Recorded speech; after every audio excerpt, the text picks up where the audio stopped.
ध्रुव, धरावर्ष।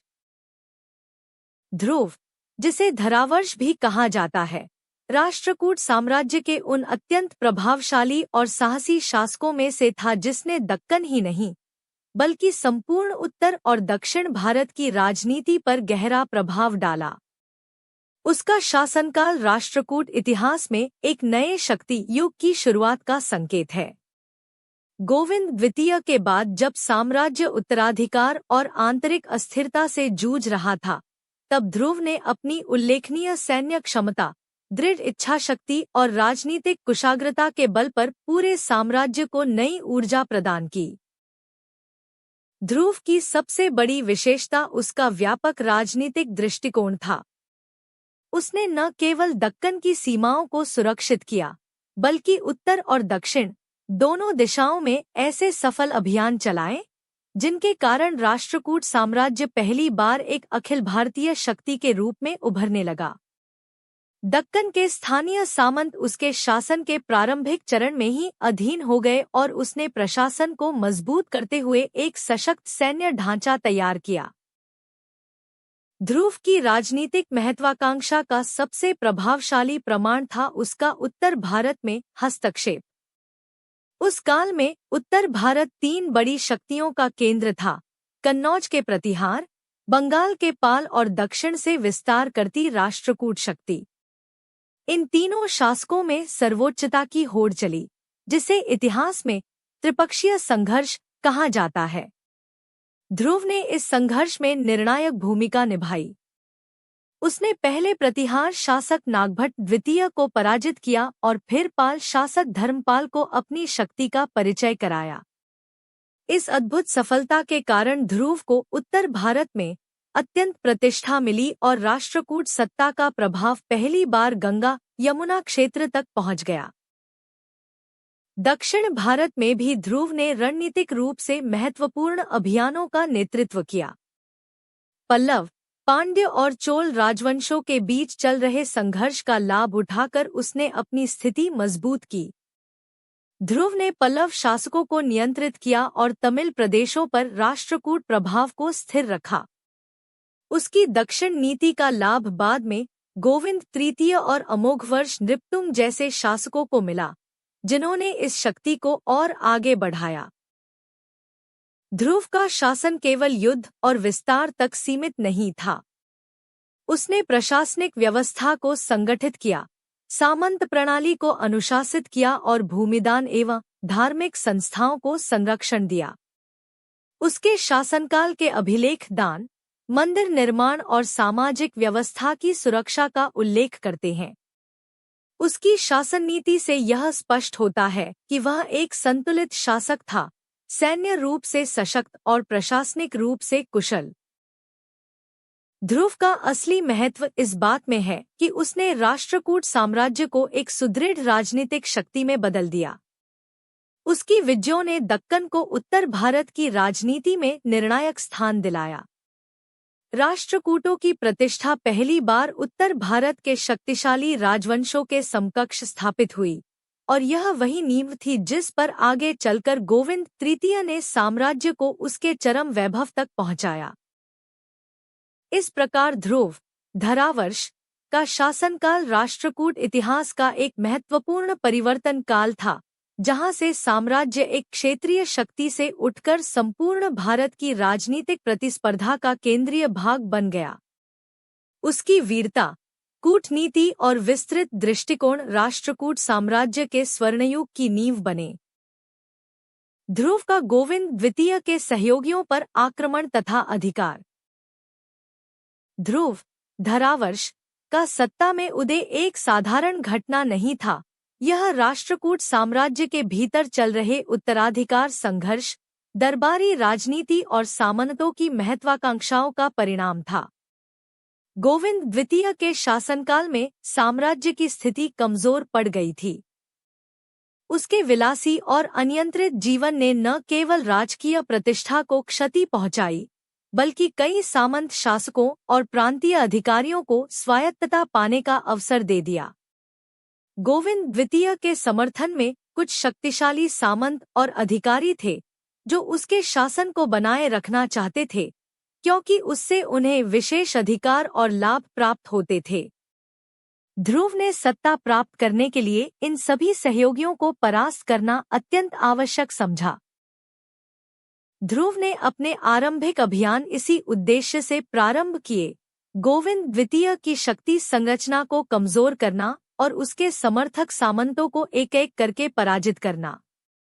जिस क्षण उसने अपनी राजकीय दावेदारी स्थापित करने का निश्चय किया, उसी समय उसने समझ लिया कि यदि गोविंद के समर्थकों को नियंत्रित नहीं किया गया, तो साम्राज्य में विद्रोह, अस्थिरता और अराजकता बनी रहेगी। इसलिए उसने पहले उन क्षेत्रों को निशाना बनाया जहां गोविंद द्वितीय के प्रति वफादारी गहरी थी।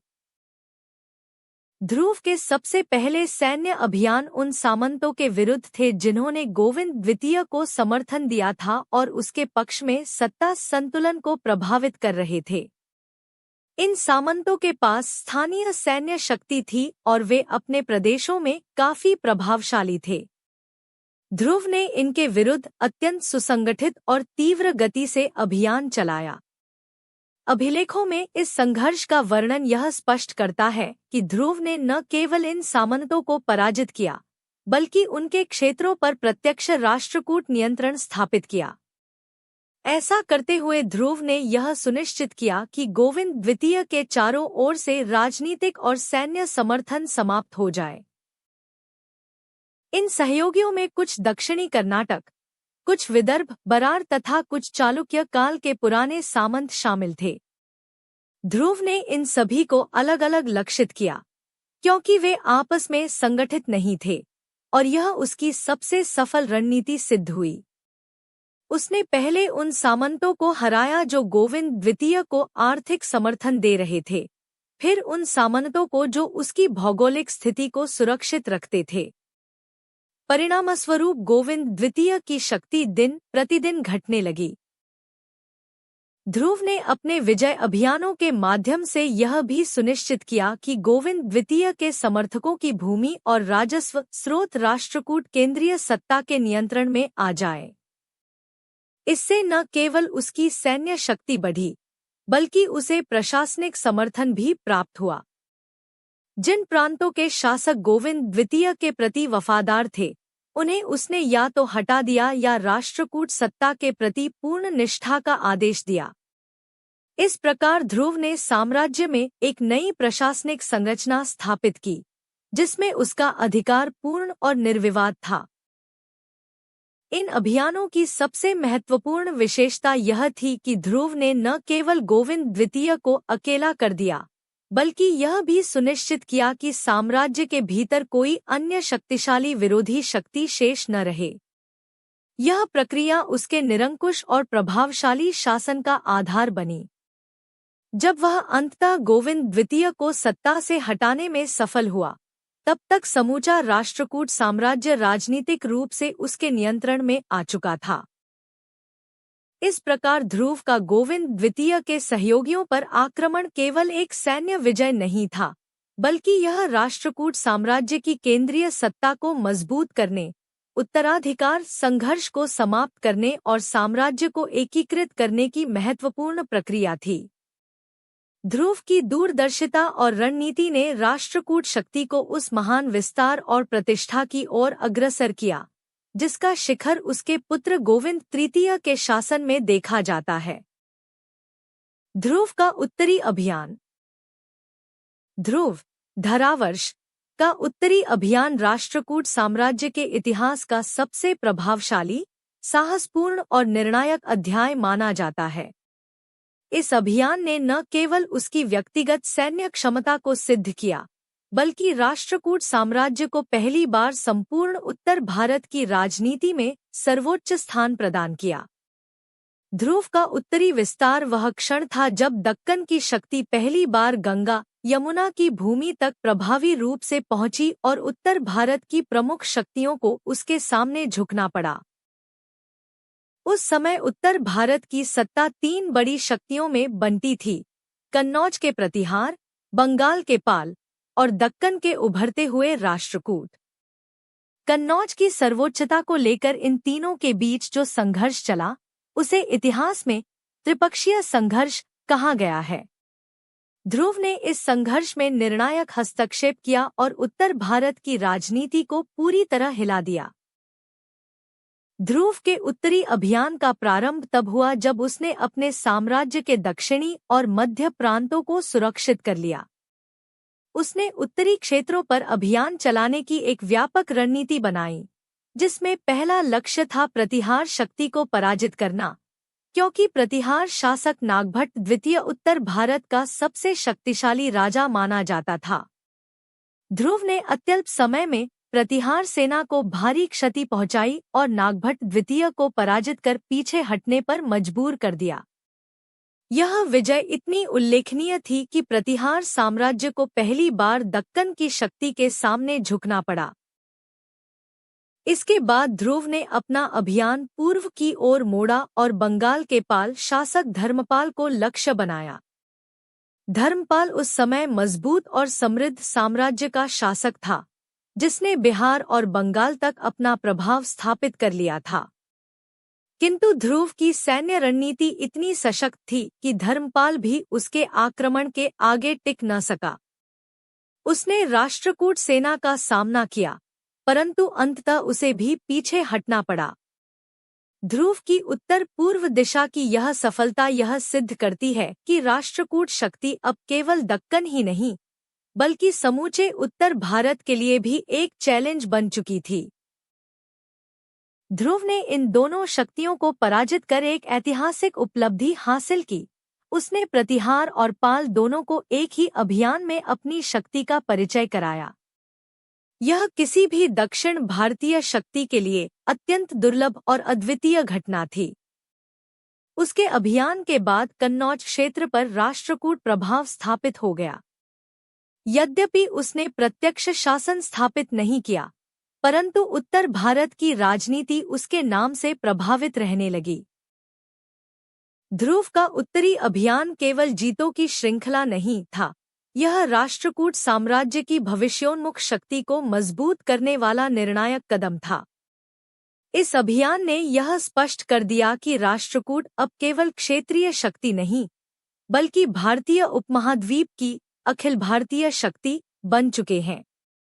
उसकी विजयों ने दक्कन को उत्तर की राजनीति में प्रतिष्ठा दिलाई और आगे चलकर उसके पुत्र गोविंद तृतीय को उत्तर भारत में और भी बड़ी सफलताएं प्राप्त करने का मार्ग प्रशस्त किया। ध्रुव का उत्तरी अभियान राष्ट्रकूट इतिहास का वह परिवर्तन बिंदु है जहां से साम्राज्य एक व्यापक, स्थिर और शक्तिशाली राजनीतिक इकाई में बदल गया। उसकी विजय केवल सैन्य शक्ति का प्रदर्शन नहीं थी, बल्कि दक्कन से लेकर कन्नौज तक राष्ट्रकूट प्रतिष्ठा की महागाथा थी। गोविंद तृतीय स्तंभ का विद्रोह तथा उसका दमन। गोविंद तृतीय राष्ट्रकूट साम्राज्य का वह अद्वितीय और पराक्रमी शासक था जिसने दक्कन की शक्ति को न केवल स्थिर किया, बल्कि उसे पूरे भारत में भय और सम्मान दोनों के साथ स्थापित किया। परंतु उसके शासनकाल की शुरुआत चुनौतियों से भरी थी। इनमें सबसे गंभीर और व्यापक चुनौती थी स्तंभ का विद्रोह, जिसने राष्ट्रकूट साम्राज्य की आंतरिक एकता को गंभीर रूप से प्रभावित किया। गोविंद तृतीय ने इस विद्रोह को जिस दृढ़ता और रणनीति से समाप्त किया, वह उसकी असाधारण सैन्य क्षमता और राजनीतिक बुद्धिमत्ता का प्रमाण है। स्तंभ राष्ट्रकूट साम्राज्य का एक शक्तिशाली सामंत था। गोविंद द्वितीय के शासनकाल में उसे अत्यधिक अधिकार और प्रभाव प्राप्त हो गया था और वह स्वयं को स्वतंत्र शक्ति के रूप में उभारने लगा था। ध्रुव द्वारा गोविंद द्वितीय को सत्ता से हटाने के बाद स्तंभ को यह भय हो गया कि उसकी शक्ति और अधिकार अब सीमित कर दिए जाएंगे। इसलिए उसने खुले रूप से विद्रोह किया और अपने अधीन क्षेत्रों को राष्ट्रकूट नियंत्रण से मुक्त करने का प्रयास शुरू किया। उसका विद्रोह केवल व्यक्तिगत महत्वाकांक्षा का ही नहीं, बल्कि ध्रुव गोविंद तृतीय की नई शक्ति संरचना के विरुद्ध एक राजनीतिक प्रतिक्रिया भी था। स्तंभ का विद्रोह साधारण नहीं था। वह दक्षिणी मध्य दक्कन के कई सामंतों के साथ मिलकर एक चुनौतीपूर्ण मोर्चा बना चुका था। कुछ चालुक्य समर्थक तथा क्षेत्रीय सरदार भी गुप्त रूप से उसके साथ थे, जिन्हें राष्ट्रकूट शक्ति के उभार से असंतोष था। यदि यह विद्रोह बढ़ता तो राष्ट्रकूट साम्राज्य की एकता टूट सकती थी और दक्कन में पुनः अशांति फैल सकती थी। गोविंद तृतीय ने अपनी सत्ता को मजबूत करने के लिए सबसे पहले इसी विद्रोह को लक्ष्य बनाया। उसने समझ लिया कि यदि साम्राज्य की आंतरिक विद्रोही शक्तियों को समाप्त नहीं किया गया तो बाहरी विजय संभव नहीं होगी। इसलिए उसने सीधे और निर्णायक कदम उठाए। गोविंद तृतीय ने सेना को पूर्ण रूप से संगठित किया और बिना किसी विलंब के स्तंभ के विरुद्ध अभियान चलाया। गोविंद तृतीय की सबसे बड़ी रणनीति थी विद्रोही क्षेत्रों को अलग अलग निशाना बनाना। उसने पहले उन छोटे सामंतों को पराजित किया जो स्तंभ को समर्थन दे रहे थे। इससे स्तंभ की शक्ति का आधार कमजोर हुआ। इसके बाद उसने स्तंभ के मुख्य दुर्गों पर आक्रमण किया। राष्ट्रकूट सेना की तीव्र गति और अनुशासन के सामने स्तंभ का आक्रमण टिक न सका। अनेक छोटे सरदार आत्मसमर्पण कर गए और कुछ युद्ध में पराजित हुए। अंतिम निर्णायक संघर्ष में गोविंद तृतीय ने स्तंभ को पूरी तरह परास्त किया। स्तंभ या तो मारा गया या बंदी बना। इतिहास इस पर मतभेद रखता है, परंतु परिणाम स्पष्ट था, उसकी शक्ति का पूर्ण विनाश। उसके नियंत्रण वाले सभी क्षेत्र राष्ट्रकूट केंद्र के अधीन आ गए। स्तंभ के समर्थक सामंतों को दंडित किया गया या उनकी भूमि राष्ट्रकूट प्रशासन के नियंत्रण में ले ली गई। स्तंभ के विद्रोह का दमन गोविंद तृतीय की सबसे महत्वपूर्ण प्रारंभिक उपलब्धि थी। इससे न केवल राष्ट्रकूट साम्राज्य आंतरिक रूप से मजबूत हुआ, बल्कि गोविंद तृतीय को आगे चलकर उन महान अभियानों जैसे प्रतिहार नागभट्ट द्वितीय को पराजित करना, पाल धर्मपाल को हराना, पल्लवों पर विजय और कांचीपुरम की दिशा में अभियान के लिए एक सुरक्षित और स्थिर आधार मिला। इस विजय ने यह सिद्ध किया कि गोविंद तृतीय केवल युद्ध क्षेत्र का वीर नहीं था, बल्कि वह साम्राज्य को अंदर से मजबूत रखने वाला एक दूरदर्शी शासक भी था। स्तंभ के विद्रोह का दमन राष्ट्रकूट साम्राज्य के स्वर्णयुग की शुरुआत का संकेत था, जिसमें गोविंद तृतीय भारत के सबसे प्रबल सम्राटों में गिना गया। इस प्रकार स्तंभ के विद्रोह का दमन गोविंद तृतीय की प्रारंभिक राजनीतिक सफलता थी, जिसने उसके आगे के महान साम्राज्यवादी अभियानों का मार्ग प्रशस्त किया और राष्ट्रकूट साम्राज्य को अखिल भारतीय शक्ति के रूप में स्थापित किया। गोविंद तृतीय का उत्तरी अभियान।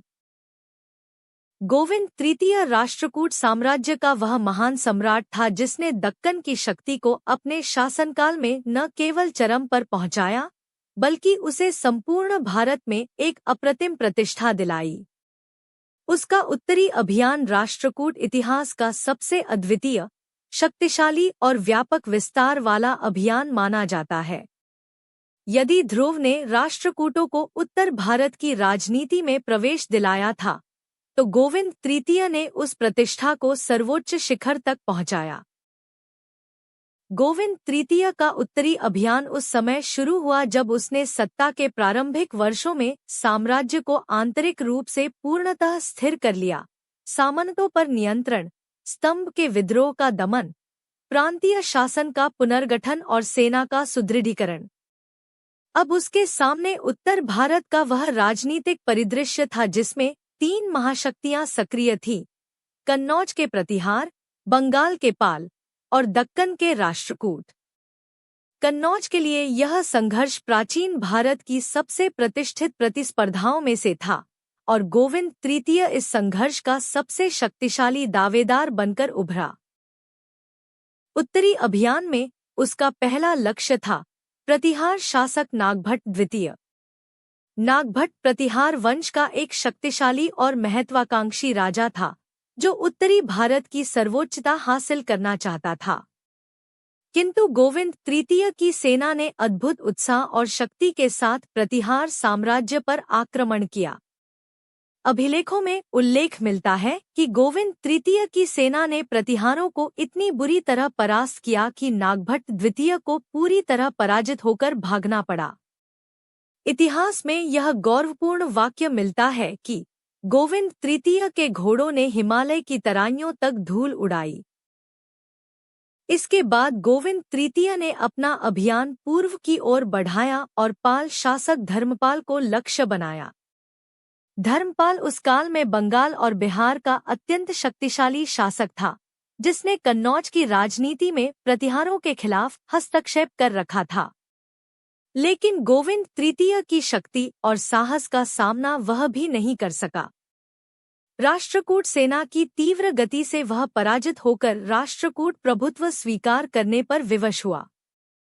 उस विजय का वर्णन करते हुए अभिलेख कहते हैं, गुरु गौड़ कौशल त्रिभुवन गोविंद की शक्ति से कांप उठे। गोविंद तृतीय की विजयों ने उत्तर भारत को केवल राजनीतिक रूप से ही नहीं, बल्कि मनोवैज्ञानिक रूप से भी हिला दिया। दक्कन का कोई भी सम्राट इससे पहले इतना आगे नहीं बढ़ सका था।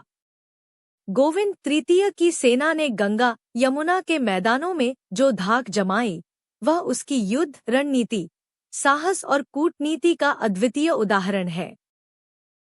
उसके उत्तरी अभियान का एक अन्य महत्वपूर्ण पहलू यह था कि उसने कन्नौज के उत्तराधिकारी चुनने में भी भूमिका निभाई। कई इतिहासकार मानते हैं कि प्रतिहार और पाल दोनों की कमजोरी के समय उसने कन्नौज पर अपना प्रभाव क्षेत्र स्थापित किया और वहां की राजनीति को प्रत्यक्ष या अप्रत्यक्ष रूप से नियंत्रित किया। यह तथ्य राष्ट्रकूट साम्राज्य की उस शक्ति का प्रमाण है जिसे उस युग में भारत की सर्वश्रेष्ठ सैन्य शक्ति कहा गया। गोविंद तृतीय के उत्तरी अभियान का दूसरा बड़ा लाभ यह था कि उसने दक्कन की सीमाओं पर प्रत्यक्ष नियंत्रण रखकर अपने साम्राज्य के आर्थिक और सामरिक संसाधनों को सुरक्षित किया।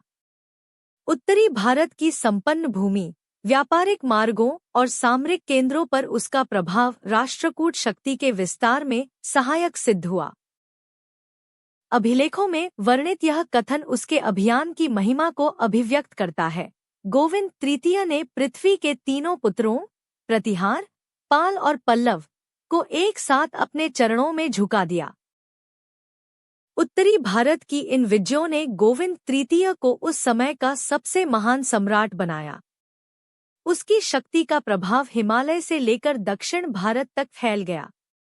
उसकी विजयों ने राष्ट्रकूट साम्राज्य को न केवल भौगोलिक रूप से विस्तृत किया, बल्कि इसे पूरे भारत की राजनीति का केंद्रीय स्तंभ बना दिया।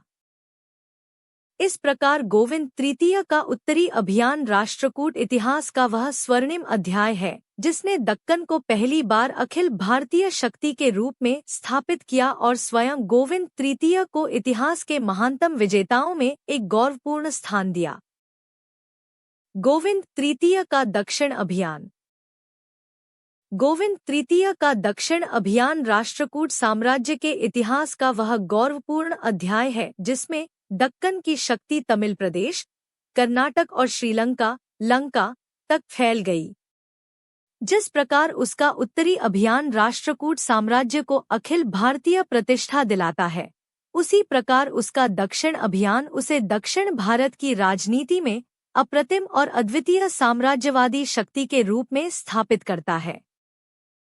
ध्रुव ने दक्षिण में प्रारंभिक हस्तक्षेप अवश्य किया था, परंतु गोविंद तृतीय ने दक्षिण भारतीय राजनीति को निर्णायक रूप से प्रभावित किया, इतना कि अभिलेखों में उसे दक्षिण जयिन, दक्षिण का विजेता कहा गया है। पल्लवों पर आक्रमण और विजय। गोविंद तृतीय के दक्षिण अभियान का पहला लक्ष्य था कांची के पल्लव, जो दक्कन के लिए लंबे समय से चुनौती बने हुए थे। इतिहास के इस चरण में पल्लव साम्राज्य कमजोर अवश्य था, लेकिन उसका सांस्कृतिक और राजनीतिक प्रभाव अभी भी बहुत गहरा था। पल्लव शासक दंतिवर्मन उस समय सिंहासन पर था और वह राष्ट्रकूट शक्ति के उभार से चिंतित था। गोविंद तृतीय की सेना ने अत्यंत तेज गति से पल्लव प्रदेशों में प्रवेश किया। राष्ट्रकूट सैनिक कौशल, घुड़सवार सेना की शक्ति और रणनीति के आगे पल्लव प्रतिरोध टिक न सका। कांचीपुरम क्षेत्र में पल्लव सेनाओं को पराजित करते हुए गोविंद तृतीय ने कांची पर अधिकार कर लिया।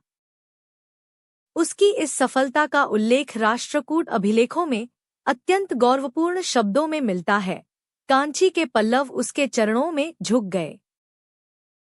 यह विजय इसलिए भी महत्वपूर्ण थी कि इससे राष्ट्रकूटों को दक्षिण भारत के केंद्रीय राजनीतिक क्षेत्र पर निर्णायक प्रभाव प्राप्त हुआ। पल्लव शक्ति नियंत्रण में आने के बाद दक्षिण की अन्य राजशक्तियां भी राष्ट्रकूटों की ओर सावधानी से देखने लगी। पांड्यों पर विजय।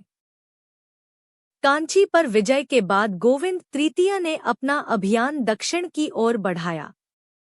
अगला लक्ष्य था पांड्य साम्राज्य, जो तमिलनाडु के अत्यंत प्रभावशाली राज्यों में से एक था।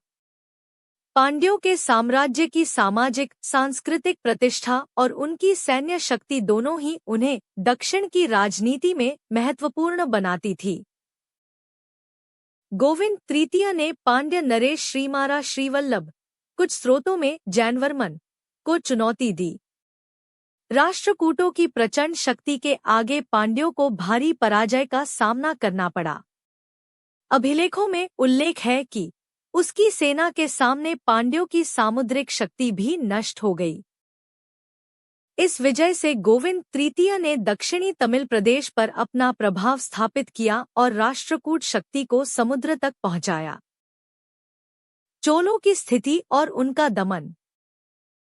उस समय चोल साम्राज्य अभी उतना शक्तिशाली नहीं हुआ था जितना आगे चलकर राजराज चोल और राजेंद्र चोल के समय हुआ, किंतु चोल प्रदेश रणनीतिक दृष्टि से महत्वपूर्ण था। गोविंद तृतीय ने चोलों पर भी अधिकार स्थापित किया और उन्हें राष्ट्रकूट अधीनता स्वीकार करने के लिए बाध्य किया।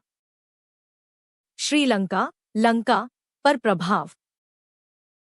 गोविंद तृतीय के दक्षिण अभियान का सबसे उल्लेखनीय और असामान्य पक्ष था लंका पर उसका प्रभुत्व स्थापित होना। इतिहास में दर्ज है कि लंका का राजा महेंद्र या धर्मपाला राजनीतिक संघर्ष में उलझा हुआ था और उसने गोविंद तृतीय से सहायता की याचना की। गोविंद तृतीय के समर्थन के भय से लंका के विरोधी गुटों ने अपने हथियार डाल दिए और राष्ट्रकूट सम्राट की सर्वोच्चता स्वीकार कर ली। इस घटना का अभिलेखीय वर्णन अत्यंत प्रसिद्ध है। गोविंद तृतीय के घोड़ों ने लंका के समुद्र तट पर अपनी खुरों से तरंगों को विचलित किया। यह किसी दक्कन सम्राट का लंका तक प्रभाव स्थापित करने का प्रथम और अद्वितीय उदाहरण माना जाता है। दक्षिण अभियान के परिणाम। गोविंद तृतीय का दक्षिण अभियान राष्ट्रकूट साम्राज्य के लिए दूरगामी परिणाम लेकर आया। पल्लव, पांड्य और चोल जैसे प्रमुख राज्यों ने राष्ट्रकूट अधिकार स्वीकार किया। दक्षिण भारत में राष्ट्रकूटों की प्रतिष्ठा सर्वोच्च स्तर पर पहुंच गई। समुद्री व्यापार मार्ग राष्ट्रकूट नियंत्रण में आए। दक्कन से कांची और कांची से लंका तक एक विशाल साम्राज्यवादी प्रभाव क्षेत्र निर्मित हुआ। यह विजय गोविंद तृतीय को दक्षिण भारत का चक्रवर्ती सम्राट का दर्जा दिलाती है। निष्कर्ष। गोविंद तृतीय का दक्षिण अभियान सामरिक शक्ति, राजनीतिक दूरदर्शिता और प्रशासनिक दृढ़ता का ऐसा अद्वितीय उदाहरण है जिसने राष्ट्रकूट साम्राज्य को दक्षिण भारत की सबसे प्रतिष्ठित शक्ति बना दिया। उसकी विजयों ने यह तय कर दिया कि पल्लव, पांड्य, चोल और यहाँ तक कि लंका भी राष्ट्रकूट साम्राज्य की शक्ति को स्वीकारने पर विवश थे। इस अभियान ने राष्ट्रकूट साम्राज्य को सर्वाधिक वैभव, प्रतिष्ठा और व्यापकता प्रदान की, जिससे गोविंद तृतीय भारतीय इतिहास के महानतम सम्राटों में स्थान प्राप्त करता है। अमोघ वर्ष नृपतुंग 814-878। अमोघ वर्ष नृपतुंग राष्ट्रकूट वंश का सबसे दीर्घायु, शांतिप्रिय, साहित्य प्रिय और सांस्कृतिक दृष्टि से अत्यंत महत्वपूर्ण शासक था। उसका शासनकाल लगभग 64 वर्ष रहा, जो न केवल राष्ट्रकूट इतिहास में बल्कि संपूर्ण भारतीय इतिहास में भी अत्यंत दुर्लभ और उल्लेखनीय है। उसके काल को राष्ट्रकूट साम्राज्य का सांस्कृतिक स्वर्णयुग कहा जाता है। अमोघवर्ष ध्रुव का पुत्र था और अपने पिता तथा दादा गोविंद तृतीय जैसी विजय प्रियता का उत्तराधिकारी होते हुए भी उसने एक भिन्न मार्ग अपनाया। वह युद्ध की अपेक्षा शांति, प्रशासन, धर्म, कला और साहित्य को अधिक महत्व देता था। सत्ता संभालते समय वह अभी युवा था, इसलिए प्रारंभिक वर्षों में सामंतों और प्रांतीय अधिकारियों के विद्रोहों ने उसे कई चुनौतियां दी। इन विद्रोहों का उसने अत्यंत धैर्य, कूटनीति और संयम के साथ दमन किया। इसके बाद उसका शासन धीरे धीरे स्थिर, सुदृढ़ और समृद्धिपूर्ण बन गया। अमोघवर्ष की सबसे बड़ी विशेषता थी उसका सांस्कृतिक व्यक्तित्व। वह कन्नड़ और संस्कृत दोनों भाषाओं का विद्वान, कवि और कला संरक्षक था। कन्नड़ साहित्य का पहला व्यवस्थित काव्य शास्त्रीय ग्रंथ कविराज मार्ग उसी ने लिखा या उसके मार्गदर्शन में लिखा गया। इस ग्रंथ ने कन्नड़ भाषा को एक साहित्यिक मर्यादा और उच्चता प्रदान की। जैन धर्म के प्रति उसकी आस्था गहरी थी। वह स्वयं जैनाचार्य जिनसेनाचार्य और वृत्तवित्त का शिष्य था। जैन धर्म के अहिंसा सिद्धांत ने उसके शासन को अत्यंत शांतिपूर्ण बना दिया। कई बार उसे भारतीय अशोक जैसा उपनाम भी मिलता है, यद्यपि वह युद्ध विजय की तुलना में शांति स्थापना पर अधिक केंद्रित था। अमोघवर्ष को युद्ध पसंद नहीं था, लेकिन यह कमजोरी नहीं, बल्कि उसकी नीति का हिस्सा थी। शांति के हित में उसने चालुक्य, पल्लव और गंग राज्यों के साथ संतुलित संबंध बनाए रखे। विवादों को वह अक्सर कूटनीति के माध्यम से सुलझाता था।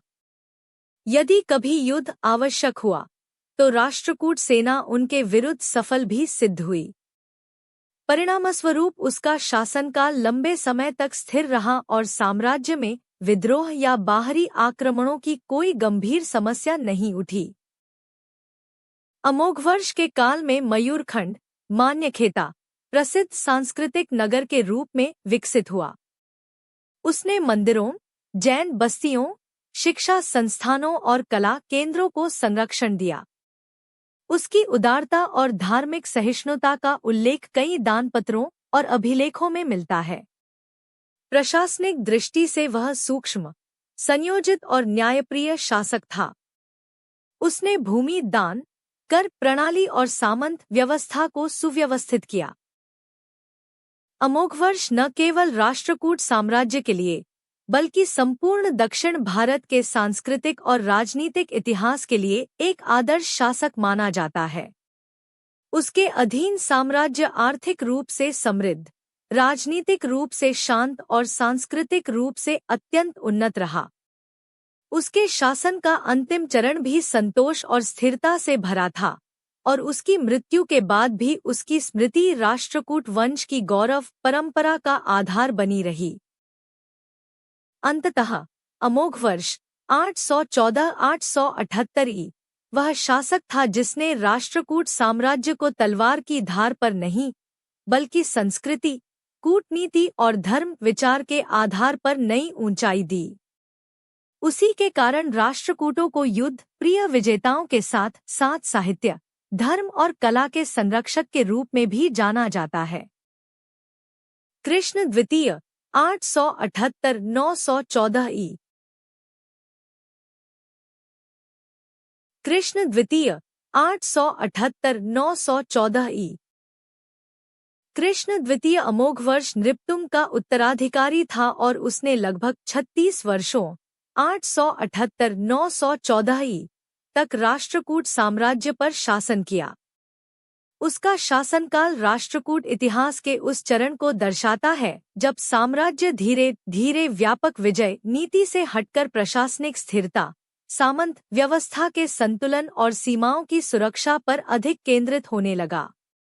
अमोघवर्ष की शांतिप्रिय नीति के बाद कृष्ण द्वितीय का शासन एक प्रकार से साम्राज्य को पुनः सुदृढ़ दिशा देने का प्रयास था।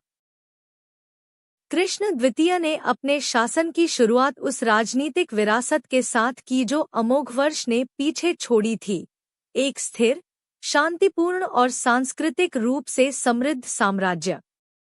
परंतु आंतरिक रूप से सामंतों की शक्ति बढ़ चुकी थी और बाहरी रूप से प्रतिहार, चालुक्य तथा चोल राज्यों में नई सैन्य गतिविधियां प्रारंभ हो चुकी थी। कृष्ण द्वितीय का मुख्य उद्देश्य था राष्ट्रकूट साम्राज्य को इन उभरती शक्तियों के सामने मजबूती से स्थापित रखना। राजनीतिक स्थिति और प्रशासन कृष्ण द्वितीय प्रशासन में कुशल था। उसने अमोघवर्ष द्वारा स्थापित व्यवस्था को आगे बढ़ाया और सामंतों को नियंत्रित रखने के लिए कठोर नीति अपनाई। उसके समय में राष्ट्रकूट साम्राज्य की राजधानी मयूरखंड में सांस्कृतिक गतिविधियां चलती रहीं। कई अभिलेख बताते हैं कि उसका प्रशासन न्यायप्रिय और सुदृढ़ था। भूमि दानों, मंदिर निर्माण और समाज व्यवस्था को व्यवस्थित करने की प्रक्रिया जारी रही। चालुक्यों के साथ संघर्ष उसके शासनकाल में पश्चिमी चालुक्यों का प्रारंभिक उभार दिखाई देता है। कृष्ण द्वितीय ने चालुक्यों की बढ़ती शक्ति को रोकने के लिए कर्नाटक और तुंगभद्रा नदी के आसपास कई सफल अभियान चलाए। उसने उन्हें राष्ट्रकूट सीमा के भीतर प्रवेश नहीं करने दिया। इससे स्पष्ट होता है कि कृष्ण द्वितीय सामरिक दृष्टि से सावधान और सजग शासक था। वेंगी की राजनीति में हस्तक्षेप। वेंगी, पूर्वी चालुक्य के सिंहासन के उत्तराधिकार को लेकर उस समय तीव्र संघर्ष चल रहा था। कृष्ण द्वितीय ने वेंगी की राजनीति में सक्रिय हस्तक्षेप किया और वहां राष्ट्रकूट समर्थक शासकों को स्थापित करने का प्रयास किया। इससे वेंगी पर राष्ट्रकूट प्रभाव कुछ समय तक मजबूत रहा, जो दक्षिण भारत की रणनीतिक स्थिति के लिए महत्वपूर्ण था। दक्षिण भारत में शक्ति संतुलन कृष्ण द्वितीय के काल में चोल साम्राज्य का प्रारंभिक पुनरुत्थान राजराज चोल के पूर्वजों के समय होने लगा था। इसलिए कृष्ण द्वितीय ने दक्षिण की ओर सावधानीपूर्ण नीति अपनाई। वह सीधा युद्ध न करते हुए पल्लवों और गंगों को समर्थन देकर चोलों की शक्ति को सीमित रखने का प्रयास करता रहा। धार्मिक और सांस्कृतिक गतिविधियां कृष्ण द्वितीय जैन धर्म का संरक्षक था, जैसा कि कई राष्ट्रकूट शासक रहे। उसने जैन मठों, मंदिरों और विद्वानों को दान दिया। उसके काल में साहित्य अभिरुचि और कला संरक्षण की परंपरा जारी रही। अभिलेख बताते हैं कि कृष्ण द्वितीय का दरबार विद्वानों और कवियों का सम्मान करता था और उसने कई धार्मिक अनुष्ठानों तथा दानों द्वारा अपनी वैधता को मजबूत किया। साम्राज्य का स्थिरीकरण। यद्यपि कृष्ण द्वितीय ध्रुव या गोविंद तृतीय जैसी विजय प्रियता नहीं रखता था, फिर भी उसने राष्ट्रकूट साम्राज्य को राजनीतिक सैन्य दृष्टि से स्थिर रखा। उसके शासनकाल में न तो बड़े विस्तार हुए और न ही बड़े पतन, बल्कि एक स्थिर और संतुलित शासन दिखाई देता है। उसके द्वारा अपनाई गई सावधानीपूर्ण और नियंत्रित नीति ने राष्ट्रकूट साम्राज्य को कुछ और दशकों तक टिकाए रखा। निष्कर्ष। कृष्ण द्वितीय 878-914 ई. राष्ट्रकूटों का ऐसा शासक था जिसने साम्राज्य को विजय की दिशा में न ले जाकर स्थिरता, सुरक्षा और प्रशासनिक सुचारुता को प्राथमिकता दी। उसके शांत, संयमित और सावधानीपूर्ण शासन के कारण राष्ट्रकूट साम्राज्य आगे के शासकों इंद्र तृतीय और कृष्ण तृतीय के शासनकाल तक टिक पाया।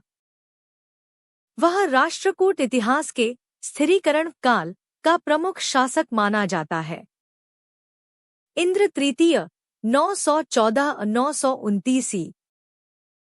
इंद्र तृतीय राष्ट्रकूट साम्राज्य का वह तेजस्वी और ऊर्जावान सम्राट था जिसने कृष्ण द्वितीय द्वारा छोड़े गए अपेक्षाकृत शांत और स्थिर उत्तराधिकार को नई शक्ति, नई दिशा और नई प्रतिष्ठा प्रदान की। उसका शासनकाल भले ही बहुत लंबा नहीं रहा, लेकिन उसकी उपलब्धियां इतनी व्यापक और प्रभावशाली थीं कि उसे राष्ट्रकूट वंश का अंतिम महान सम्राट कहा जाता है। उसके उदय के समय साम्राज्य आंतरिक रूप से सामंतों के बढ़ते प्रभाव, प्रांतीय असंतोष और सीमाओं पर उभर रहे प्रतिद्वंद्वियों से जूझ रहा था। किंतु इंद्र तृतीय ने अपने साहस, दृढ़ संकल्प और तीव्र राजनीतिक बुद्धिमत्ता से पूरे साम्राज्य को एक बार फिर शक्ति संपन्न बना दिया। इंद्र तृतीय ने सत्ता संभालते ही सबसे पहले साम्राज्य की ढीली होती एकता को मजबूत करने पर ध्यान दिया। कई प्रांतों में राष्ट्रकूट केंद्रीय सत्ता की पकड़ कमजोर पड़ चुकी थी और कुछ सामंत अपनी स्वतंत्रता बढ़ाने की कोशिश कर रहे थे। उसने तेज और निर्णायक कार्रवाई करते हुए इन विद्रोही प्रवृत्तियों को समाप्त किया। धीरे धीरे वह प्रशासनिक ढांचे को पुनः सुदृढ़ और अनुशासित बनाने में सफल हुआ। उसके शासन का प्रारंभिक काल ही यह सिद्ध कर देता है कि वह न तो केवल उत्तराधिकार से शासक था और न ही केवल वंश परंपरा का वारिस, वह एक स्वाभाविक वीर और कुशल शासक था। लेकिन इंद्र तृतीय की सबसे प्रसिद्ध और ऐतिहासिक उपलब्धि थी उत्तर भारत में उसका अद्वितीय अभियान और कन्नौज पर विजय। उस समय कन्नौज पर प्रतिहार वंश का शासक महिपाल था, जो अपने पूर्वजों की शक्ति को संभाल नहीं पा रहा था। इंद्र तृतीय ने इस अवसर का लाभ उठाया और उत्तर भारत की राजनीति में निर्णायक हस्तक्षेप किया। उसकी सेना ने गंगा यमुना के मैदानों में प्रतिहारों को पराजित किया और कन्नौज जैसे प्रतिष्ठित नगर को अपने अधीन कर लिया। कन्नौज पर अधिकार किसी भी दक्षिण भारतीय शक्ति के लिए अत्यंत दुर्लभ उपलब्धि थी और इंद्र तृतीय ने यह कर दिखाया। इस विजय ने प्रतिहारों की प्रतिष्ठा टूट दी और उत्तर भारत में राष्ट्रकूट शक्ति एक बार फिर सर्वोच्च बन गई। इंद्र तृतीय का यह अभियान केवल एक सैन्य विजय भर नहीं था, यह उस त्रिपक्षीय संघर्ष का निर्णायक मोड़ था जिसमें प्रतिहार, पाल और राष्ट्रकूट लंबे समय से कन्नौज की सर्वोच्चता के लिए संघर्षरत थे।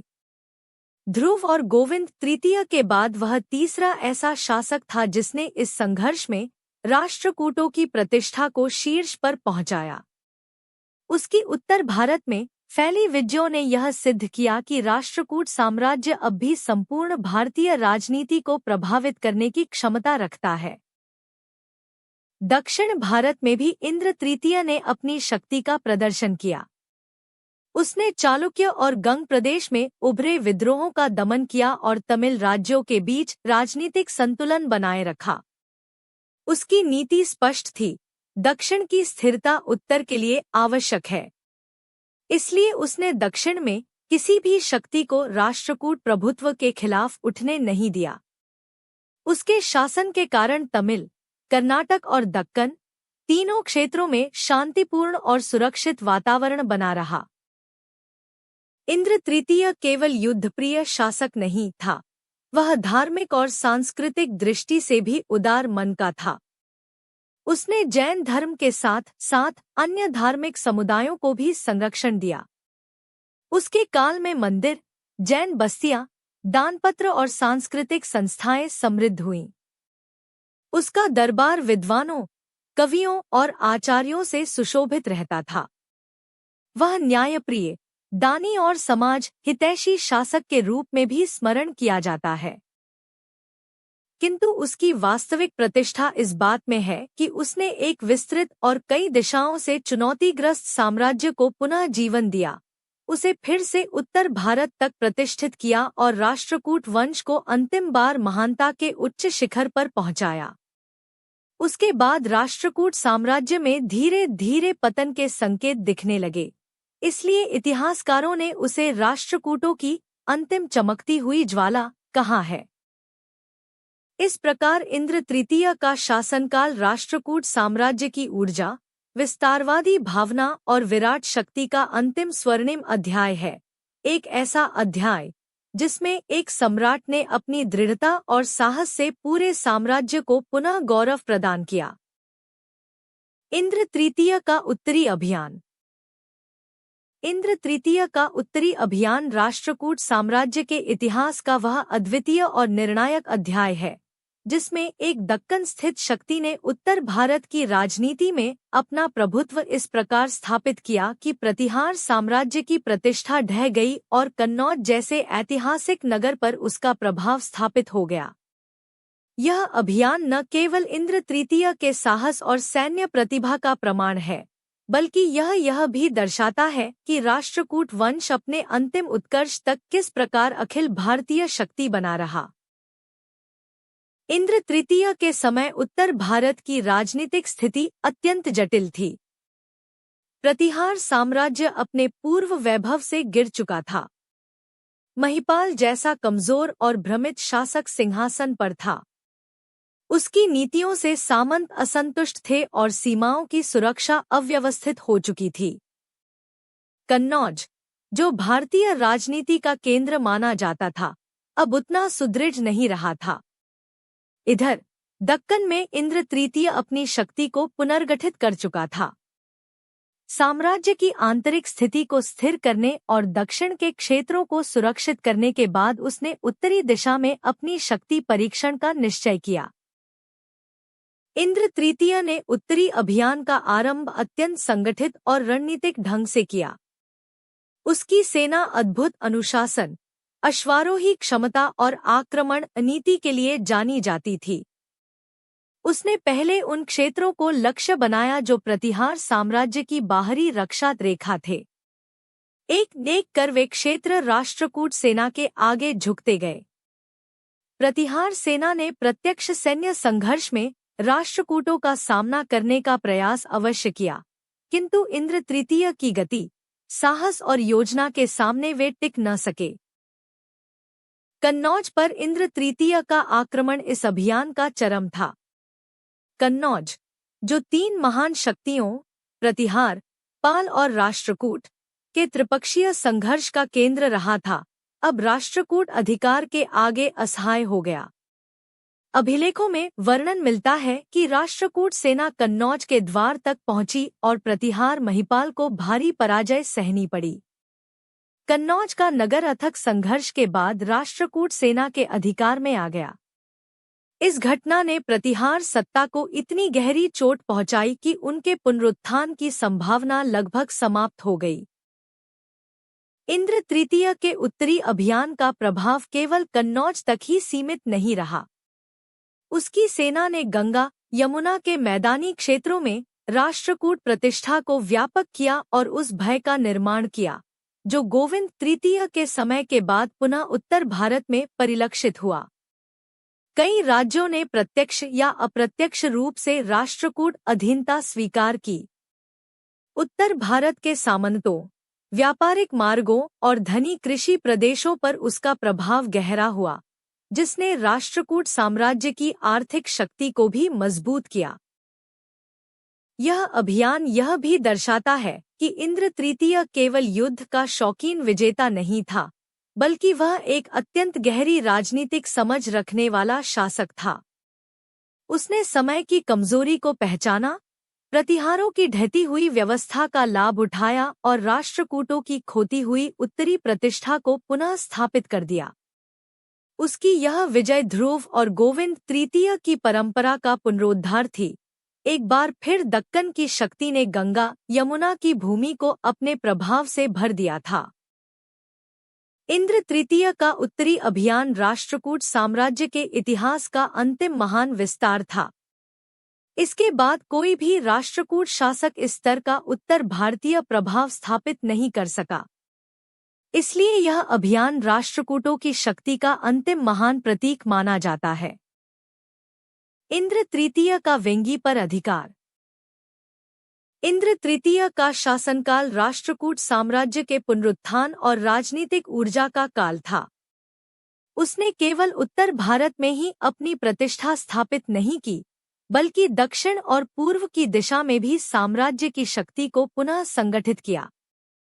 इस दिशा में उसका सबसे महत्वपूर्ण कदम था वेंगी, पूर्वी चालुक्य राज्य पर अधिकार स्थापित करना। वेंगी पर राष्ट्रकूट प्रभुता दक्कन की राजनीति के लिए सदैव महत्वपूर्ण रही थी, क्योंकि यह प्रदेश नर्मदा गोदावरी से लेकर कृष्णा गोदावरी डेल्टा तक रणनीतिक, आर्थिक और समुद्री दृष्टि से अत्यंत उपयोगी था। इंद्र तृतीय ने इस क्षेत्र को अपने प्रभाव में लाकर राष्ट्रकूट साम्राज्य की स्थिति को और अधिक सशक्त बना दिया। वेंगी का राजनीतिक परिदृश्य उस समय अत्यंत अस्थिर था। पूर्वी चालुक्य वंश में उत्तराधिकार के झगड़े और आंतरिक शक्ति संघर्ष बढ़ते जा रहे थे।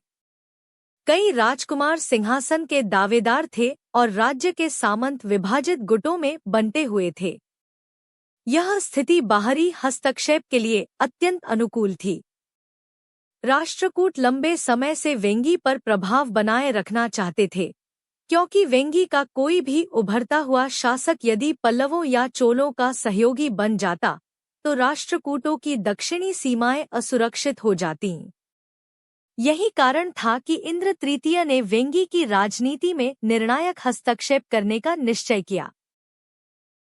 इंद्र तृतीय ने पहले वेंगी की आंतरिक स्थिति का आकलन किया और फिर अपने समर्थक चालुक्य राजकुमार को समर्थन देने की नीति अपनाई। उसने राष्ट्रकूट सेना को वेंगी की ओर अग्रसर किया और उन गुटों को पराजित किया जो राष्ट्रकूट विरोधी चालुक्य राजकुमारों का समर्थन कर रहे थे। राष्ट्रकूट सेना का प्रवेश वेंगी के कई गढ़ों में बिना प्रतिरोध के हुआ, क्योंकि स्थानीय सामंत पहले ही आंतरिक संघर्षों से कमजोर हो चुके थे। कुछ स्थानों पर अवश्य युद्ध हुआ, लेकिन वे संघर्ष इतने कमजोर थे कि राष्ट्रकूट सेना ने शीघ्र ही उन्हें दबा दिया। इंद्र तृतीय की सफलता का सबसे महत्वपूर्ण पहलू यह था कि उसने वेंगी को प्रत्यक्ष शासन में न लेकर वहां अपने समर्थक चालुक्य राजकुमार को सिंहासन पर बैठाया। इससे दो लाभ हुए। पहला, वेंगी की जनता को यह विश्वास रहा कि उनका शासन उसी चालुक्य वंश के हाथों में है। दूसरा, इंद्र तृतीय को वेंगी पर अप्रत्यक्ष किंतु अत्यंत प्रभावी राजनीतिक नियंत्रण प्राप्त हो गया। पूर्वी चालुक्य शासक राष्ट्रकूट सम्राट को अपनी सर्वोच्च शक्ति मानते थे और संकट की घड़ी में उसके समर्थन पर निर्भर रहते थे। इंद्र तृतीय के इस हस्तक्षेप ने वेंगी में राष्ट्रकूट प्रभुता को अत्यंत सुदृढ़ बना दिया। इस नियंत्रण से दक्षिण भारत में राष्ट्रकूटों की स्थिति सुरक्षित हुई और पल्लव, चोल तथा दक्षिण के अन्य उभरते राजवंश राष्ट्रकूट शक्ति को चुनौती देने से बचते रहे। वेंगी के उपजाऊ भूमि प्रदेशों और समुद्री व्यापार मार्गों पर इनकम बढ़ने से राष्ट्रकूट साम्राज्य की आर्थिक शक्ति भी मजबूत हुई। इंद्र तृतीय की वेंगी नीति केवल सैन्य कार्यवाही नहीं थी, यह उसकी व्यापक कूटनीतिक समझ का परिणाम थी। उसने यह सिद्ध किया कि साम्राज्य की सुरक्षा केवल तलवार से नहीं, बल्कि राजनीतिक संतुलन और रणनीतिक समझदारी से भी सुनिश्चित की जा सकती है। वेंगी पर अधिकार स्थापित करने के बाद दक्षिण भारत में राष्ट्रकूट प्रभाव चरम पर पहुंच गया और इंद्र तृतीय की प्रतिष्ठा दक्कन से लेकर कृष्णा गोदावरी तक फैल गई। इस प्रकार वेंगी पर इंद्र तृतीय का अधिकार राष्ट्रकूट साम्राज्य की स्थिरता, विस्तार और शक्ति संतुलन का एक अनिवार्य, प्रभावशाली और दीर्घकालिक अध्याय बन गया। अमोघवर्ष द्वितीय।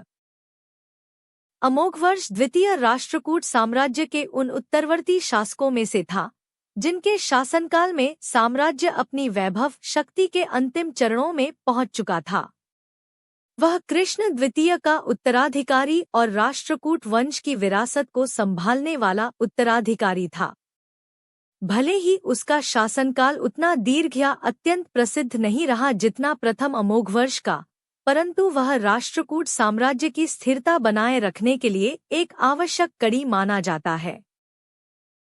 अमोघवर्ष द्वितीय का उदय राजनीतिक रूप से अत्यंत संवेदनशील समय पर हुआ। साम्राज्य पिछले कुछ दशकों से विभिन्न दिशाओं में दबाव का सामना कर रहा था, कभी चालुक्यों का उभार, कभी चोलों की बढ़ती शक्ति, तो कभी सामंतों की महत्वाकांक्षा। ऐसे समय में सिंहासन पर बैठने वाला कोई भी शासक तत्काल चुनौतियों से घिर जाता था। अमोघवर्ष द्वितीय ने भी ऐसी ही परिस्थितियों में अपनी सत्ता स्थापित की।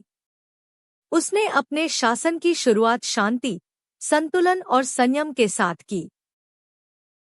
उसका शासनकाल युद्ध विजयों से अधिक आंतरिक प्रशासन, सामंत नियंत्रण तथा वंशीय स्थिरता के लिए जाना जाता है। वह स्वभाव से शांतिप्रिय, धार्मिक और संयमी बताया जाता है, ठीक वैसे ही जैसे अमोघवर्ष प्रथम था, जिसके नाम पर उसका नाम रखा गया था। उसने प्रशासन में कठोरता के बजाय सहमति एवं सहयोग की नीति अपनाई। सामंतों के बीच विवादों को उसने दमन की जगह समझौते और वार्ता के माध्यम से सुलझाने का प्रयास किया। इस नीति से साम्राज्य में कुछ समय तक स्थिरता बनी रही। उसके शासनकाल में राष्ट्रकूट साम्राज्य में बड़े बड़े विस्तार या उत्तर दक्षिण अभियानों का उल्लेख नहीं मिलता। कारण स्पष्ट था, वह संघर्ष को बढ़ाने के बजाय अपने पूर्वजों द्वारा निर्मित प्रशासनिक ढांचे को सुरक्षित रखने पर अधिक ध्यान देता था। साथ ही बाहरी परिस्थितियां भी ऐसी थी कि बड़े राजनीतिक दांव चलने की संभावना अत्यंत सीमित थी। चोल, चालुक्य, पल्लव और कदम्ब जैसे राज्यों का उभार चारों दिशा से राष्ट्रकूटों की सीमाओं पर छाया हुआ था। इसलिए एक संतुलित और सावधान नीति ही उपयुक्त थी, जिसे अमोघवर्ष द्वितीय ने अपनाया। हालांकि युद्ध अभियानों में उसका नाम प्रमुखता से नहीं आता, पर उसके काल में दक्षिण भारत में होने वाले संघर्षों पर राष्ट्रकूटों की निगरानी बनी रही। वेंगी के चालुक्यों के साथ उसके संबंध मधुर बनाए गए और गंग प्रदेश में सामंतों को नियंत्रित रखा गया। इस प्रकार भले ही उसने स्वयं व्यापक विजय प्राप्त न की हो, लेकिन उसने साम्राज्य के राजनीतिक ढांचे को टूटने से बचाया, जो अपने आप में बड़ी उपलब्धि थी। अमोघवर्ष द्वितीय धार्मिक दृष्टि से भी अत्यंत उदार था। वह जैन और हिंदू दोनों धर्मों का सम्मान करता था। उसके शासनकाल में मंदिरों, जैन बस्तियों तथा विद्वानों को अनेक दानपत्र जारी हुए। अभिलेखों में उसका वर्णन दानी, न्यायप्रिय और धर्म सम्मत शासक के रूप में मिलता है। सांस्कृतिक दृष्टि से भी उसने राष्ट्रकूट परंपरा को आगे बढ़ाया। यद्यपि साहित्यिक उपलब्धियों के संदर्भ में उसका नाम अमोघवर्ष प्रथम जैसा नहीं आता, लेकिन उसने विद्वानों के संरक्षण और ज्ञान परंपरा की निरंतरता बनाए रखी। अंततः अमोघवर्ष द्वितीय का शासन उस काल का प्रतिनिधित्व करता है जब राष्ट्रकूट साम्राज्य अपनी ऊंचाई से धीरे धीरे नीचे उतर रहा था, परंतु अभी भी वह दक्षिण भारत की एक प्रमुख शक्ति बना हुआ था। उसने संघर्ष को उकसाने की बजाय साम्राज्य को सुरक्षित, स्थिर और आंतरिक रूप से एकजुट रखने का प्रयास किया, और यही उसकी सबसे बड़ी विरासत है। इस प्रकार अमोघवर्ष द्वितीय राष्ट्रकूट इतिहास का वह शांत, संतुलित और संरक्षणात्मक शासक था, जिसने अपने समय में साम्राज्य को किसी प्रकार टूटने नहीं दिया और उसके पतन को कुछ और समय तक रोक कर रखा। गोविंद चतुर्थ। गोविंद चतुर्थ राष्ट्रकूट वंश का वह शासक था जिसका शासनकाल साम्राज्य के भीतर बढ़ते असंतोष, सामंती महत्वाकांक्षाओं और राजवंशीय संघर्षों के कारण अत्यंत अशांत और अस्थिर माना जाता है। वह उस दौर का राजा था जब राष्ट्रकूट साम्राज्य धीरे धीरे अपनी शक्ति खो रहा था और अनेक दिशाओं से चुनौतियां उस पर बढ़ती जा रही थी। गोविंद चतुर्थ का शासन उसी पतनशील अवस्था की शुरुआत का सूचक था। अमोघवर्ष द्वितीय के पश्चात गोविंद चतुर्थ ने सत्ता संभाली, परंतु उसकी गद्दी पर बैठते ही यह स्पष्ट हो गया कि वह राजकाज की जटिलताओं, सामंतों की बढ़ती शक्ति और राजनीतिक संकटों को संभालने के लिए उपयुक्त नहीं था। उसके स्वभाव और कार्यशैली से यह सामने आया कि वह कठोर शासन, प्रशासनिक अनुशासन और संतुलन बनाए रखने की क्षमता में कमजोर था। उसने साम्राज्य के सामंतों तथा प्रांतीय प्रमुखों को संतुष्ट रखने के लिए अनियंत्रित दान अनुदान, पद वितरण और पक्षपात का सहारा लिया, जिससे साम्राज्य की केंद्रीय शक्ति कमजोर पड़ने लगी। गोविंद चतुर्थ के शासनकाल में सबसे बड़ा संकट यही था कि सामंतों और उच्च अधिकारियों ने राष्ट्रकूट साम्राज्य की केंद्रीय सत्ता को गंभीरता से लेना बंद कर दिया। कई प्रदेशों में स्थानीय सरदार लगभग स्वतंत्र शासन करने लगे। वेंगी, कर्नाटक और तमिल क्षेत्रों में कूटनीतिक संतुलन बनाए रखने में वह असफल रहा। इसके अतिरिक्त चोलों का उभार, चालुक्यों की पुनरुत्थानशील शक्ति और गंग सामंतों की बढ़ती महत्वाकांक्षा ने राष्ट्रकूट सीमाओं को और अधिक असुरक्षित कर दिया। कहते हैं कि गोविंद चतुर्थ ने अपनी व्यक्तिगत कमजोरियों, विलासी प्रवृत्ति और निकटस्थों के प्रभाव में आकर शासन को गंभीरता से नहीं लिया। दरबार में उससे असंतुष्ट वर्ग बढ़ता गया और राजकीय प्रतिष्ठा कम होती गई। कई इतिहासकारों ने उसके शासन को राष्ट्रकूट साम्राज्य की गिरती हुई केंद्रीय सत्ता का प्रतीक माना है। इस अव्यवस्थित शासन के विरुद्ध राजपरिवार और सामंत वर्ग में असंतोष तीव्र होता गया। अंततः इतना दबाव उत्पन्न हुआ कि गोविंद चतुर्थ के ही भाई अमोघवर्ष तृतीय को सामंतों और विद्रोही शक्तियों ने समर्थन देना आरंभ कर दिया। यह विद्रोह इतना सशक्त और व्यापक था कि गोविंद चतुर्थ को सत्ता से हटना पड़ा। कुछ विवरण बताते हैं कि उसे जबरन अपदस्थ किया गया और कुछ विवरणों के अनुसार उसने प्रतिरोध के बजाय गद्दी छोड़ देने का निर्णय लिया। गोविंद चतुर्थ का शासन इस प्रकार राष्ट्रकूट साम्राज्य के पतन युग का प्रारंभिक अध्याय बनकर सामने आता है। उसकी प्रशासनिक असफलताओं, राजनीतिक गलतियों और सामंत प्रभुत्व की अनदेखी ने राष्ट्रकूट सत्ता की जड़ों को कमजोर कर दिया। उसके समय की अव्यवस्था ने आने वाले शासकों, विशेषकर अमोघवर्ष तृतीय और कृष्ण तृतीय के सामने अत्यंत कठिन परिस्थितियां खड़ी कर दी। इस प्रकार गोविंद चतुर्थ का शासनकाल राष्ट्रकूट इतिहास में एक चेतावनी काल जैसा स्थापित होता है, जहां एक कमजोर शासक के कारण साम्राज्य की केंद्रीय शक्ति बहने लगती है और प्रतिष्ठा कम होती जाती है। उसने न तो बाहरी विजय का प्रयास किया और न ही आंतरिक प्रशासन को मजबूती दी। परिणामस्वरूप उसका काल राष्ट्रकूट साम्राज्य की गिरावट की शुरुआत के रूप में स्मरण किया जाता है। अमोघवर्ष तृतीय। अमोघवर्ष तृतीय राष्ट्रकूट साम्राज्य का वह महत्वपूर्ण शासक था जिसने अपने पूर्ववर्ती गोविंद चतुर्थ के अव्यवस्थित और अशांत शासन के बाद साम्राज्य को स्थिर करने का कठिन कार्य अपने हाथों में लिया। उसका उदय ऐसे समय हुआ जब राष्ट्रकूट सत्ता अंदर से कमजोर हो चुकी थी और सामंतों के बीच असंतोष, स्वार्थ और विद्रोह की प्रवृत्ति तीव्र हो गई थी। गोविंद चतुर्थ के प्रति सामंतों और राजपरिवार का गहरा असंतोष उठ खड़ा हुआ था और राष्ट्रकूट साम्राज्य की प्रतिष्ठा तथा सत्ता दोनों ही डगमगाने लगी थी। यही वह परिस्थिति थी जिसमें अमोघवर्ष तृतीय को सिंहासन पर आमंत्रित किया गया।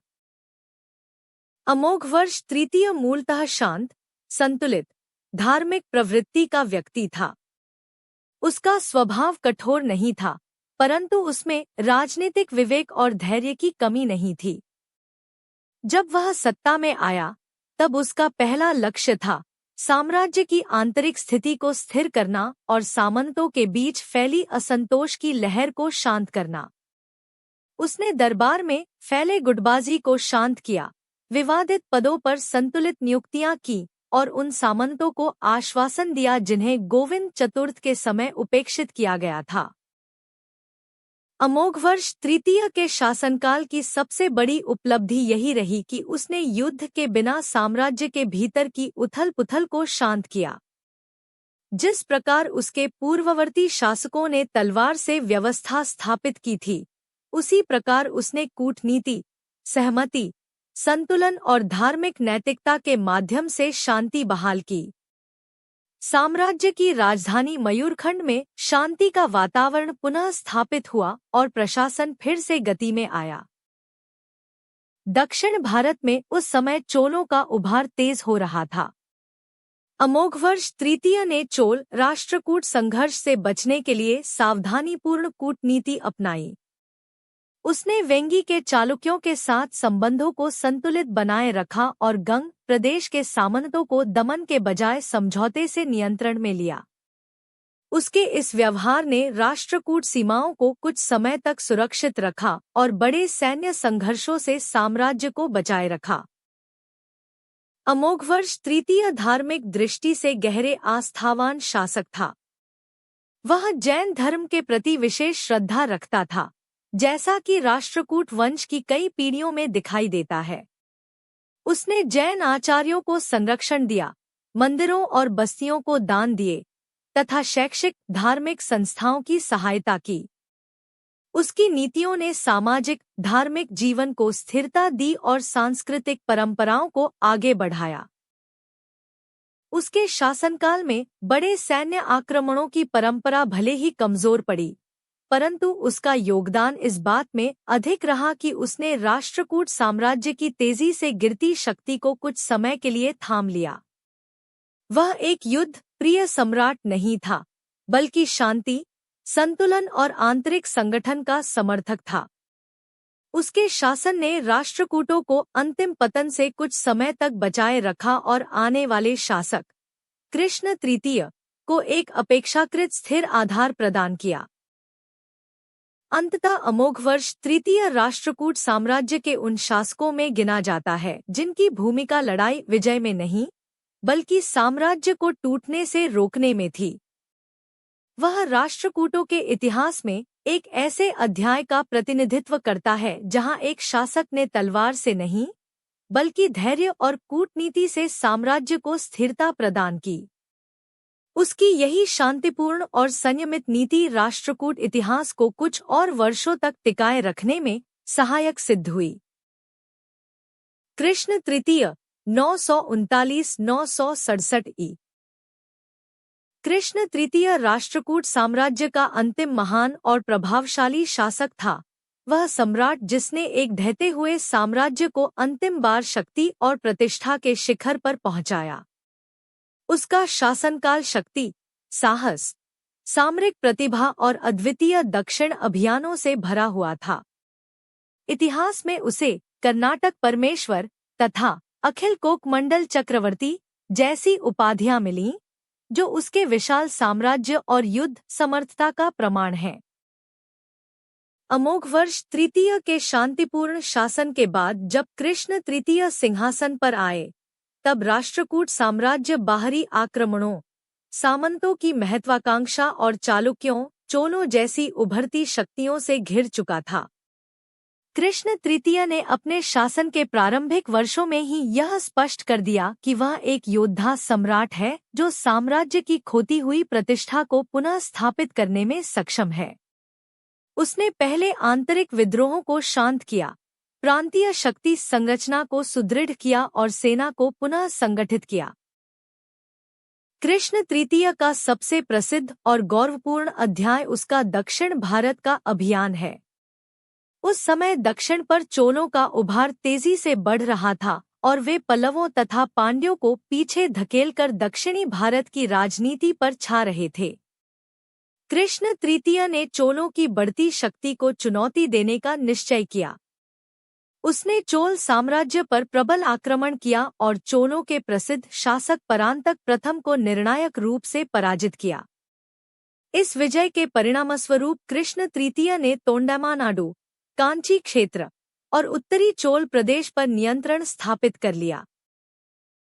इतिहास में उसके अभियान का वर्णन अत्यंत गौरवपूर्ण भाषा में मिलता है।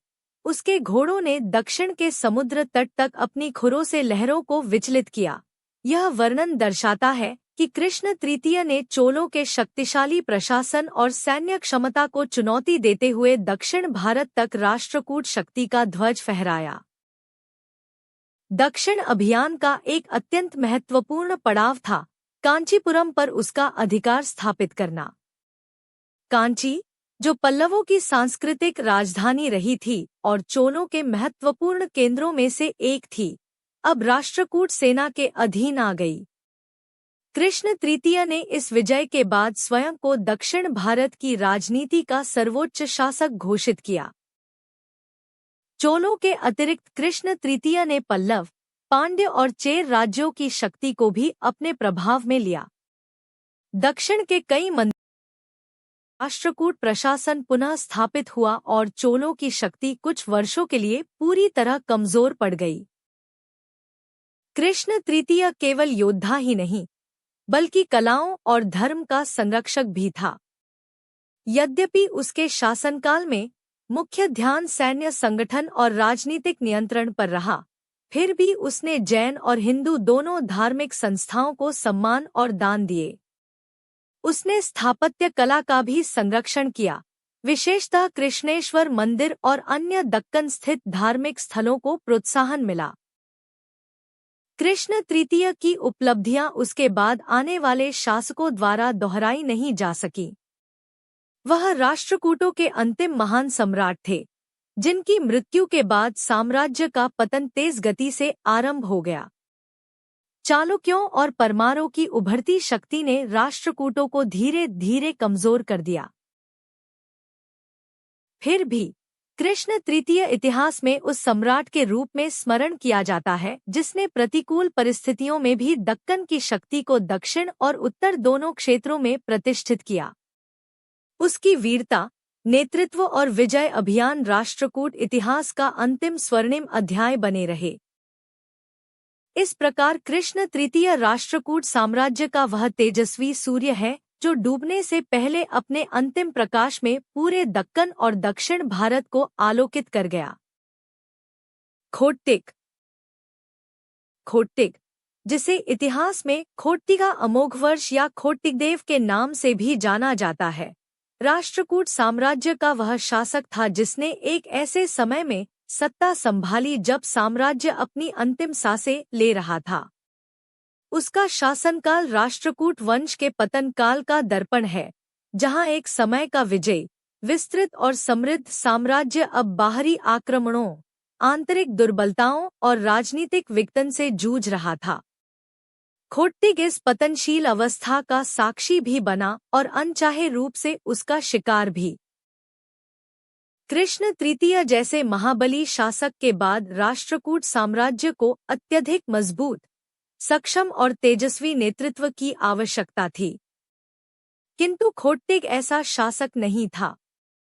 वह न तो युद्ध रणनीति में पारंगत था, न ही उसे प्रशासनिक दृढ़ता का वह अनुभव था जो ऐसी कठिन परिस्थितियों में आवश्यक होता है। सिंहासन पर बैठते समय ही राष्ट्रकूट साम्राज्य चारों ओर से संकटों से घिरा हुआ था। पूर्व में चोलों का उभार, पश्चिम में चालुक्यों की पुनरावृत्ति, उत्तर में परमारों का शक्तिशाली विस्तार और भीतर सामंतों का केंद्र से टूटता विश्वास। खोट्टिक के शासनकाल का सबसे त्रासद अध्याय था परमार शासक मुंजा का आक्रमण, जो मालवा का अत्यंत शक्तिशाली और आक्रामक राजा था। मुंज ने दक्कन के उत्तरी प्रदेशों पर धावा बोला और राष्ट्रकूट प्रदेशों को लक्ष्य बनाना शुरू किया। खोट्टिक की सेना कमजोर पड़ चुकी थी और साम्राज्य में केंद्रीय नेतृत्व की कमी के कारण स्पष्ट निर्देश और सशक्त प्रतिवाद संभव नहीं हो सका। मुंज ने राष्ट्रकूट सीमा में गहराई तक प्रवेश किया, कई नगर लूटे और यहाँ तक कि राष्ट्रकूटों के पुराने सामरिक केंद्रों को भी नष्ट कर दिया। इस संघर्ष का चरम क्षण वह था जब मुंज ने खोट्टिक को युद्ध में घेर लिया। कई विवरण बताते हैं कि खोट्टिक बहादुरी से लड़ा, किंतु संसाधनों, सैनिक शक्ति और रणनीतिक दृष्टि की कमी के कारण अंततः पराजित हो गया। माना जाता है कि खोट्टिक युद्ध में मारा गया और उसके साथ ही राष्ट्रकूट साम्राज्य के पुनरुत्थान की अंतिम संभावना भी समाप्त हो गई। उसकी मृत्यु राष्ट्रकूट साम्राज्य के राजनीतिक पतन का प्रतीक बन गई। खोट्टिक की असमय मृत्यु और उसकी साम्राज्य की रक्षा में असमर्थता ने यह स्पष्ट कर दिया कि राष्ट्रकूटों की शक्ति अब समाप्ति के निकट है। उसके बाद सिंहासन पर भले ही कुछ शासक आए, किंतु वे केवल नाममात्र के राजा थे। साम्राज्य वस्तुतः टूट चुका था और उसका अधिकांश प्रदेश उभरते हुए चालुक्य वंश के अधीन होता गया। खोट्टिक का शासनकाल इसलिए स्मरणीय है क्योंकि यह राष्ट्रकूट साम्राज्य के आखिरी निर्णायक पतन का साक्ष्य है। उसकी असफलताएं व्यक्तिगत कमियों से अधिक उस समय की साम्राज्य व्यवस्था की गहरी टूट फूट को दर्शाती हैं। वह एक ऐसे वंश का अंतिम सैनिक था जिसका वैभव कभी उत्तर से दक्षिण तक फैला था, परंतु जिसके अंत में राजनीतिक तूफानों को रोकने की शक्ति शेष नहीं रही। इस प्रकार खोट्टिक राष्ट्रकूट इतिहास के उस अध्याय का प्रतिनिधित्व करता है जहां एक महान साम्राज्य की अंतिम ज्वाला बुझती है, धीरे, दुखद और अनिवार्य रूप से। कार्क 2। कार्क द्वितीय राष्ट्रकूट साम्राज्य का वह अंतिम शासक माना जाता है जिसके साथ इस महान वंश की राजनीतिक परंपरा लगभग समाप्त हो जाती है। उसका शासनकाल अत्यंत संक्षिप्त, संघर्षपूर्ण और अराजकता से भरा हुआ था। दक्कन की वह शक्ति जिसने ध्रुव, गोविंद तृतीय और कृष्ण तृतीय जैसे महान सम्राट पैदा किए थे, अब टूट चुकी थी, और कार्क द्वितीय उसी ढहती हुई साम्राज्य व्यवस्था का अंतिम शासक बनकर सामने आया। कृष्ण तृतीय के बाद राष्ट्रकूट साम्राज्य तेजी से कमजोर पड़ने लगा था। खोट्टिक की पराजय और मृत्यु ने स्थिति को और अधिक दयनीय बना दिया। राजधानी मयूरखंड, मान्यखेता पर परमार और चालुक्य आक्रमणों का दबाव बढ़ गया था। सामंतों की निष्ठा क्षीण हो चुकी थी और राजकुल के भीतर स्पष्ट उत्तराधिकार की कोई मजबूत धारा नहीं बची थी। इसी संकट के समय कार्क द्वितीय किसी प्रकार सिंहासन पर बैठा, परंतु उसकी गद्दी शुरुआत से ही अस्थिर थी। उसे राष्ट्रकूट साम्राज्य के भीतर कोई वास्तविक समर्थन प्राप्त नहीं था और बाहरी शक्तियां उसकी कमजोरी को अपने विस्तार का अवसर मानने लगी थी। कार्क द्वितीय का सबसे बड़ा संकट था चालुक्यों का पुनरुत्थान, विशेषकर तैलब द्वितीय, तैलापा II का उभार। चालुक्य वंश, जिसे कभी दंतिदुर्ग और कृष्ण प्रथम ने पराजित किया था, अब पुनः सशक्त हो रहा था। तैलब द्वितीय एक साहसी, महत्वाकांक्षी और सैन्य दृष्टि से सक्षम शासक था। उसने राष्ट्रकूट साम्राज्य की कमजोर स्थिति और कार्क द्वितीय की असहायता को पहचान लिया। कार्क के पास न तो पर्याप्त सेना थी, न ही साम्राज्य में ऐसी निष्ठाएं जो उसे इस चुनौती का सामना करने में मदद कर सकें। चालुक्य तैलब द्वितीय ने राष्ट्रकूट प्रदेशों पर तीव्र आक्रमण किया। कई सीमांत प्रांत बिना प्रतिरोध के उसके अधीन हो गए। कार्क द्वितीय ने कुछ प्रयास अवश्य किया, परंतु उसका प्रयास साम्राज्य की भीतरी कमजोरी के सामने नगण्य था। मयूरखंड पर चालुक्य आक्रमण ने राष्ट्रकूट साम्राज्य के अंतिम सहारे भी तोड़ दिए। अंततः तैलब ने कार्क द्वितीय को युद्ध में पराजित कर बंदी बना लिया या उसे अपदस्थ कर दिया। विभिन्न स्रोतों में विवरण अलग अलग हैं, पर परिणाम समान है, राष्ट्रकूट साम्राज्य का अंत। कार्क द्वितीय की हार केवल एक राजा की पराजय नहीं थी, बल्कि एक महान साम्राज्य का अंतिम पतन था। उसके साथ राष्ट्रकूट सत्ता की प्रतिष्ठा पूर्णतया समाप्त हो गई। दक्कन में राष्ट्रकूटों की जगह पश्चिमी चालुक्यों का उदय हुआ, जो आने वाली शताब्दियों तक उस क्षेत्र की राजनीति को नियंत्रित करते रहे। कार्क द्वितीय का शासनकाल हमें यह भी बताता है कि कोई भी साम्राज्य केवल सैन्य विजय से नहीं टिकता, बल्कि उसे स्थिर प्रशासन, मजबूत उत्तराधिकार, सामंतों की निष्ठा और सुदृढ़ आर्थिक सामाजिक संरचना की आवश्यकता होती है। इन सबके टूट जाने के बाद कार्क द्वितीय जैसे शासक के पास कुछ बचा ही नहीं था जिसे वह पुनर्जीवित कर सकता। अंततः कार्क द्वितीय राष्ट्रकूट वंश के अंतिम शासक के रूप में इतिहास में दर्ज है। एक ऐसा राजा जिसने साम्राज्य की राख को संभालने की कोशिश की, परंतु परिस्थितियों और समय की धारा ने उसे और उसके वंश दोनों को समाप्त कर दिया। उसके राज अंत के साथ ही राष्ट्रकूट साम्राज्य एक महान ऐतिहासिक स्मृति बनकर रह गया। Please like, subscribe and comment.